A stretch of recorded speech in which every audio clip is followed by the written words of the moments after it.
ನಮಸ್ತೆ. ಬನ್ನಿ ಬನ್ನಿ ಗೀ ಫ್ರೈಡ್ ಎಗ್ ಹೇಗೆ ಮಾಡೋದು ಅಂತ ನೋಡುವ.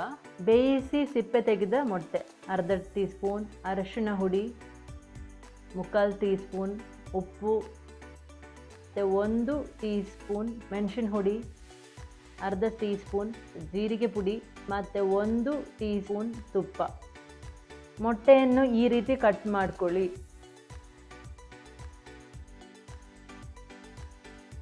ಇವಾಗ ನಾವು ಪ್ಯಾನ್ ಇಟ್ಟಿದ್ದೀವಿ ಗ್ಯಾಸಲ್ಲಿ. ಪೂರಿ ಚಿಕ್ಕದು ಮಾಡಿಕೊಂಡು ಅದಕ್ಕೆ 1 ಟೀ ಸ್ಪೂನ್ ತುಪ್ಪ ಹಾಕಿ, ಅರಿಶಿನ ಹುಡಿ,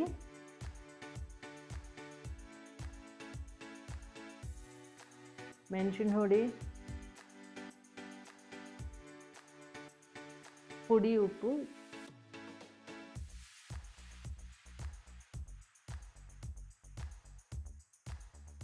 ಜೀರಿಗೆ ಹುಡಿ ಎಲ್ಲ ಹಾಕಿ ಚೆನ್ನಾಗಿ ಮಿಶ್ರಣ ಮಾಡ್ಕೊಳ್ಳಿ. ಈ ಮಸಾಲ ಚೆನ್ನಾಗಿ ರೆಡಿಯಾಗಿದೆ. ಅದಕ್ಕೆ ನಾವು ಕಟ್ ಮಾಡಿದ ಮೊಟ್ಟೆಯನ್ನು ಈ ಫ್ರೈ ಆಗಿರೋ ಮಸಾಲೆಗೆ ಹಾಕಿ ಚೆನ್ನಾಗಿ ಮಿಶ್ರಣ ಮಾಡ್ಕೊಳ್ಳೋಣ. ಚೆನ್ನಾಗಿ ಕೋಟ್ ಆಗಬೇಕು ಮಿಶ್ರಣ ಎಲ್ಲ, ಮೊಟ್ಟೆಗೆ ಚೆನ್ನಾಗಿ ಕೋಟ್ ಆಗಿ ಮೊಟ್ಟೆ ಚೆನ್ನಾಗಿ ಆ ಮಸಾಲವನ್ನು ಹೀರ್ಕೋಬೇಕು.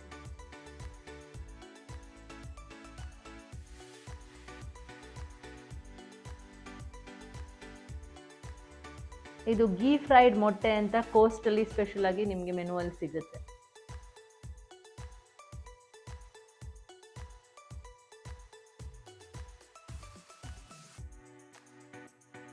ಗೀ ಫ್ರೈಡ್ ಮೊಟ್ಟೆ ಇವಾಗ ರೆಡಿಯಾಗಿದೆ. ಬನ್ನಿ ಟೇಸ್ಟ್ ಮಾಡುವ.